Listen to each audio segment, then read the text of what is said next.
بہت سارے فوائد ہم نے ایسے بتائے ہیں جن میں لوگوں کی توجہ نہیں ہے، اگر وہ اس کو پکڑ لے نا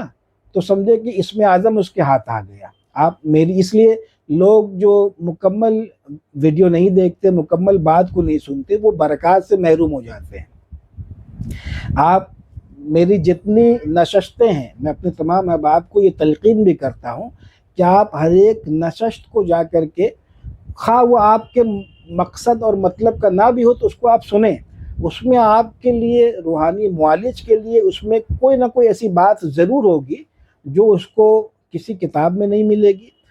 وہ اس کو صرف استاد ہی بتا سکتا ہے۔ بسم اللہ الرحمن الرحیم، نحمدہ ونصلی ونسلم علی رسولہ الکریم وآلہ واصحابہ الکرام اجمعین۔ رب اشرح لی صدری ویسر لی امری واحلل عقدۃ من لسانی یفقہوا قولی۔ آج کی نشست میں وہ احباب جو فقیر کی نگرانی میں علاج و معالجہ کرتے ہیں اور باقاعدہ ہر ماہ مختصر روحانی عملیات کا چلہ کر کے اپنے سہولت کے مطابق مختلف اعمال کے چلے پے در پہ کرتے جا رہے ہیں، تو ان سب کے لیے علاج و معالجے کا ایک جنرل طریقہ عرض کرتا ہوں۔ حالانکہ ہمارے یہاں سے جو PDF عمل کی دی جاتی ہے، زکوٰۃ عمل کی PDF جو دی جاتی ہے، تو اس میں مکمل طریقہ کار کے ساتھ میں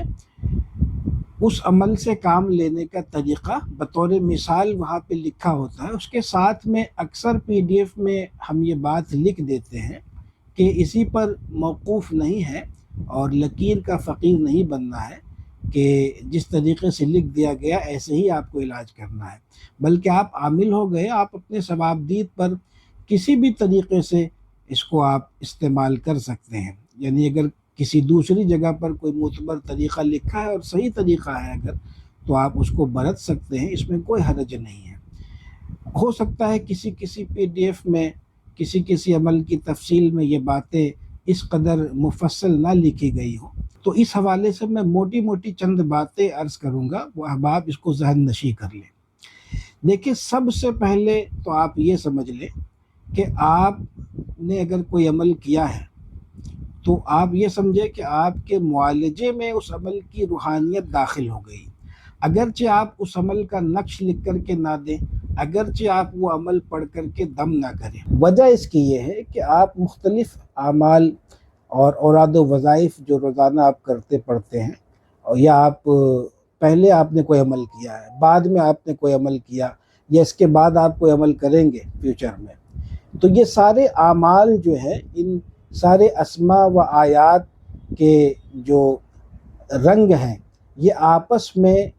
ضم ہو جاتے ہیں، اور اس کی تجلی سے جو روحانیت بنتی ہے وہ ایک مشترکہ مطلب روحانیت ہوتی ہے۔ ایسا نہیں کہ آپ نے آیت الکرسی کا عمل کیا ہے تو اس کی روحانیت کہیں اور رکھی ہے،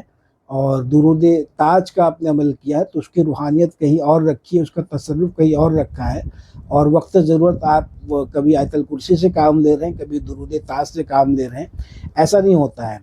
آپ جو بھی اعمال کرتے جائیں گے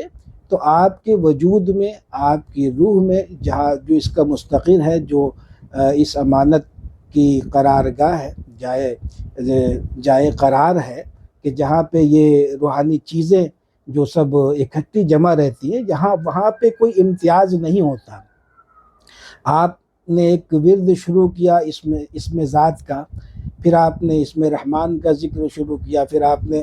فلاں اسم کا یا فلاں آیت کا آپ نے ذکر شروع کیا، یا آپ کے روزانہ کے جو اوراد و وظائف ہیں، تو یہ سارے الگ الگ ہیں نا، سب کے رنگ بھی الگ الگ ہیں، خواص بھی الگ الگ ہیں، لیکن یہ آپ کے وجود میں جب آپ اس کے ذریعے سے خود فیض حاصل کرنا چاہیں گے یا دوسروں کو فیض پہنچانا چاہیں گے،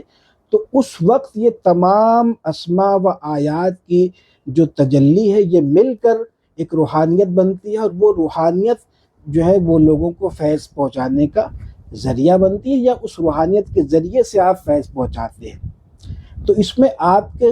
بعض دفعہ آپ کے قصد کو بھی اختیار نہیں، یعنی آپ کے قصد کو بھی دخل نہیں ہے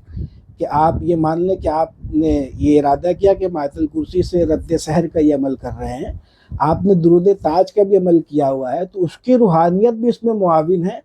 اور اس میں جو ہے وہ مددگار ہے اور ثابت ہے۔ یہ اس طریقے سے ہوتا ہے۔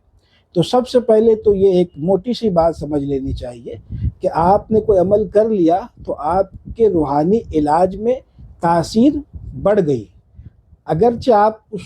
عمل کو ابھی آپ بروئے کار نہ لائیں، اس کا نقش لکھ کر کے نہ دیں، اس کو پڑھ کر کے دم نہ کریں، کوئی حرج نہیں ہے۔ آپ ویسے ہی مثال کے طور پہ آپ نے عمل کیا ہے دعائے حیدری کا، ٹھیک ہے، اور آپ کے پاس جو مریض آ رہے ہیں آپ اس کو حدیث کے مطابق جو اس میں دعائیں ہیں اور چہار کل وغیرہ ہے وہ آپ پڑھ کر کے دم کر رہے ہیں، تو اس کے دم کرنے میں دعائے حیدری کی تاثیر بھی شامل ہو جائے گی، اگرچہ آپ اس کا قصد کریں یا نہ کریں، یعنی عامل ہوتا ہی یہی ہے، سمجھ رہے ہیں نا؟ یا اس کو اگر اجازت مل گئی ہے کسی چیز کی تو اگر وہ دم کر رہا ہے تو اس میں وہ تمام وہ خصوصیات اور وہ تاثیرات جو ہے وہ اس میں شامل ہو جائیں گی۔ تو سب سے پہلے تو آپ یہ اس کو اطمینان کر لیں آپ، ٹھیک ہے نا؟ یعنی کام لینے کا جو طریقہ ہے، تو کام لینے کا طریقہ اس میں کچھ بھی نہیں ہے، کوئی اس میں تکلف کی بات نہیں، آپ عامل ہو گئے تو آپ اس سے خود بھی آپ اس سے فائدہ اٹھا رہے ہیں، اور آپ قصد نہ کریں یا قصد کریں اس عمل کے ذریعے سے خلق خدا کو آپ فیض پہنچا رہے ہیں یا پہنچائیں گے۔ ایک بات تو یہ ہے۔ دوسرے یہ کہ پی ڈی ایف میں علاج کے تعلق سے جیسے لکھا ہوتا ہے، جیسے مثال کے طور پہ درود تاج کے پی ڈی ایف میں لکھا ہے کہ اس کو 7 مرتبہ آپ نقش پہ دم کر کے دیں، تو ظاہر سی بات ہے کہ جن عاملین کے یہاں لوگوں کا ہجوم ہوتا ہے وہ ایک نقش پر اگر 7 مرتبہ درود تاج پڑھ کر کے دم کر کے دیں گے تو کتنا وقت لگ جائے گا، تو اس طریقے سے تو معاملہ وہ چلے گا نہیں۔ اس لیے میں کہتا ہوں کہ لکیر کا فقیر نہیں بننا، یعنی کہ جو بات ہم نے لکھ دی ہے اس کو آپ ایسا نہیں کہ اس کو ہر جگہ وہی آپ کو برتنا ہے، آپ ایک مرتبہ بھی پڑھ کر کے دم کر کے دے سکتے ہیں، یا اس میں محض آیت الکرسی بھی پڑھ کر کے، جیسے ہم نے آیت الکرسی کی مہر کے حوالے سے بات کی تو آیت الکرسی کی مہر لگا کر کے اس میں آپ دے سکتے ہیں، چہار کل پڑھ کر کے دے دیں، ٹھیک ہے۔ تو اس میں کوئی بائنڈنگ کچھ نہیں کہ جیسے لکھ دیا گیا اسی طریقے سے ہی کرنا ہے۔ بارہا میں کہتا چلا آ رہا ہوں کہ آپ لکیر کے فقیر نہ بنیں، آپ اپنے تجربات بھی آپ اس میں شامل کریں۔ ہم نے 7 مرتبہ لکھا، آپ 3 مرتبہ پڑھ کر کے دم کر کے دیں، اور الگ الگ چیزوں کے لیے مثال کے طور پہ سحر کے لیے 7 مرتبہ پڑھ دیں، ٹھیک ہے نا، وسعت رزق کے لیے 11 مرتبہ پڑھ دیں، اس طریقے سے آپ کم زیادہ کر کے، اور اس کو خاص وقتوں میں جب نقش جیسے تیار ہو، مثال کے طور پہ کسی کے لیے وسعت رزق آپ نقش بنا رہے ہیں جمعہ کے دن، عروج ماہ میں جمعرات کے دن پہلی ساعت میں، تو خاص اہتمام کے ساتھ ان کے لیے اس طریقے سے نقش پہ دم کرنا ہے، تو یہ ہے۔ اور جو اس طریقے سے عام مجلسیں ہوتی ہیں کہ جہاں لوگوں کا ہجوم ہوتا ہے، صبح و شام جو عاملین کے پاس لوگ آتے ہیں، وہاں پہ ان چیزوں کو برتنا کہ 41 مرتبہ پڑھنے سے آسیب کا علاج ہو جائے گا درود تاج، تو اگر 41 مرتبہ ہر مریض پہ آپ پڑھ کر کے دم کریں گے تو کتنا وقت لگے گا، تو ظاہر ہے کہ یہ ہر مریض کے لیے تو نہیں ہے۔ تو اس لیے بزرگوں نے لکھا ہے کہ عقل مند کو اشارہ کافی ہے، آپ کو وہاں پہ پی ڈی ایف میں جو باتیں علاج کے سلسلے میں لکھی گئی ہیں وہ بائنڈنگ نہیں ہے، اور اس میں کوئی وہ یہ نہیں ہے کہ آپ کو اسی طریقے سے ہی چلنا ہے، ایسے ہی کرنا ہے، بلکہ بارہا ہم نے اس بات کا ذکر بھی کیا، کہیں کہیں لکھ بھی دیا ہے کہ آپ کو جہاں سے جو طریقہ معتبر لگے آپ اس کو اس عمل کے سلسلے میں جو آپ نے کیا اس کو آپ برت سکتے ہیں، یہ دوسری بات۔ اور تیسرے نمبر پر یہ کہ ایک جنرل طریقہ میں آپ کو بتا دوں کہ آپ نے کوئی بھی عمل کیا ہو، ٹھیک ہے، درود تاج کا عمل کیا ہو، نعت علی شریف کا، چہل کاف کا، دعائے حیدری کا، سیفی کا، حزب البحر شریف کا، سورہ مزمل کا، سورہ یاسین کا، سورہ جن یا سورہ بقرہ کا، کسی بھی سورت کا، کسی بھی آیت کا، کسی بھی اسم کا آپ نے کوئی عمل کیا ہے، تو اس سے کام لینے کا سب سے آسان طریقہ اس کا نقش ہے، ٹھیک ہے نا۔ آپ اس کے نقش کو لکھیں، جس مقصد کے لیے بھی آپ لکھنا چاہیں آپ اس کو لکھیں، یعنی کہ وہ مقصد ظاہر سی بات ہے کہ وہ اس اسم سے یا اس آیت سے یا اس دعا سے ریلیٹ کرتا ہو، تو اس کو آپ لکھیں، اور اس پہ آپ الحمد شریف، چہار کل، آیت الکرسی پڑھ کے دم کرتے ہیں۔ یہ نہ ہو سکے، اتنا وقت نہ ہو، تو محض آیت الکرسی آپ پڑھ کر کے دم کر دیں، ٹھیک ہے؟ تو اتنا کریں اور آپ نقش حاجت مند کو دے دیں۔ اب اس سے آسان طریقہ اور کون سا ہو سکتا ہے؟ اور ایک دوسرا آسان طریقہ یہ ہے کہ اگر نقش نہیں دیں گے تو جس آیت، جس اسم، جس دعا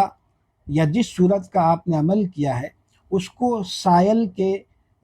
جو اس کا جو سوال ہے، اس کی جو حاجت ہے، اس کا جو مقصد اور مدعا ہے، اور جو اس کے مسائل ہیں، اس کے پیش نظر ایک مخصوص تعداد آپ خود غور کریں کہ کتنی مرتبہ اس کو پڑھنا چاہیے، ٹھیک ہے؟ اور کتنے دن تک پڑھنا چاہیے۔ بعض اوقات تو ایک ہی مرتبہ پڑھ دینے سے ہو جاتا، دعا کر دیں گے، بعض دفعہ 3 دن، بعض دفعہ 7 دن۔ اس طریقے سے آپ غور و فکر کریں۔ مثال کے طور پہ جیسے ہم مثال دے رہے ہیں، دیکھیے پھر ہم مثال دے رہے ہیں، PDF میں بھی یہی مثال موجود ہے جیسے اب آپ کو یہاں بتائیں گے۔ مثال کے طور پہ آپ نے درود تاج کا عمل کیا ہے، ایک سحر زدہ آپ کے پاس آیا، ٹھیک ہے؟ آپ نے اس کی کیفیت دیکھی اور آپ کو ایسا اندازہ ہوا کہ اگر 7 مرتبہ 7 روز پڑھ کے اس کو دم کریں گے تو انشاءاللہ اس کا سحر نکل جائے گا۔ تو بس اس طریقے سے آپ پڑھ کر کے دم کریں۔ مریض اگر آ سکتا ہے تو اس کو بلائیں، اس پہ دم کریں، تیل پہ، پانی پہ، شکر پہ دم کر دیں، ٹھیک ہے؟ یا اپنے ثوابدید پر، لبان وغیرہ پہ دم کر دیں، نہیں تو کم سے کم پانی پہ اور مریض پہ دم کر دیں۔ اس طریقے سے 7 روز کریں۔ مریض اگر آپ کے پاس آ نہیں سکتا تو آپ 7 روز اسی طریقے سے علاج کی نیت سے کسی نماز کے بعد، بہتر ہے کہ عشاء کے بعد، آپ بیٹھ کر کے 7 مرتبہ درود تاج رد سحر کی نیت سے کہ فلاں کا سحر کٹ جائے، پڑھ کر کے آپ دعا کریں۔ دیکھیں انشاءاللہ تعالیٰ بالکل اس طریقے سے، یہ جینوین طریقہ اور بالکل آسان اور اوتھینٹک طریقہ آپ کو بتا رہے ہیں، ٹھیک ہے نا؟ اس میں کوئی مطلب وہ تکلفات نہیں ہیں، اور ان چیزوں کو لوگ چھپاتے ہیں لیکن ہم بتاتے ہیں۔ ہم جو میرے ذہن میں جو بات جب آ جائے گی تو وہ ہم بالکل اس کو سامنے، جو میرے ذہن میں ہوتا ہے، دل میں ہوتا ہے، اس کو ہم سامنے رکھ دیتے ہیں۔ یہ احباب جانتے ہیں، جو قریب رہ کر کے ہم سے سوال پوچھ چکے ہیں، وہ سب جانتے ہیں۔ اسی طریقے سے بہت سارے فوائد ہم نے ایسے بتائے ہیں جن میں لوگوں کی توجہ نہیں ہے، اگر وہ اس کو پکڑ لے نا تو سمجھے کہ اسم اعظم اس کے ہاتھ آ گیا۔ آپ میری، اس لیے لوگ جو مکمل ویڈیو نہیں دیکھتے، مکمل بات کو نہیں سنتے، وہ برکات سے محروم ہو جاتے ہیں۔ آپ میری جتنی نشستیں ہیں، میں اپنے تمام احباب کو یہ تلقین بھی کرتا ہوں کہ آپ ہر ایک نشست کو جا کر کے، خواہ وہ آپ کے مقصد اور مطلب کا نہ بھی ہو تو اس کو آپ سنیں، اس میں آپ کے لیے روحانی معالج کے لیے اس میں کوئی نہ کوئی ایسی بات ضرور ہوگی جو اس کو کسی کتاب میں نہیں ملے گی، وہ اس کو صرف استاد ہی بتا سکتا ہے۔ اور یہ سب ہمارے مرشدان کرام کا، ہمارے مشائخ کرام کا، ہمارے سلسلہ حضرات عالیہ، قادریہ، محمدیہ، برکاتیہ، رضویہ، سلامیہ، برہانیہ کے فیوز و برکات ہیں۔